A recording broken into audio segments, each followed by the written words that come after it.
ក្នុងសួនកាទ្រុំចំនួនរីស្រងអងចា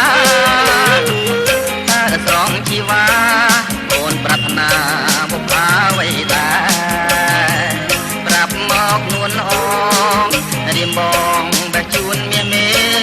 ប្រាប់ភ្លាមមកមានស្នាគុំឆ្លើយថាទេណាស្រី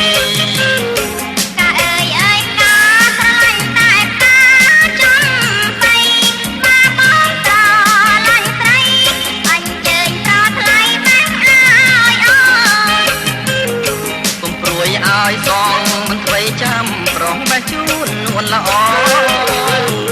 រួចហើយរៀមបងសូមសំណងវិញហើយណាស្ងួ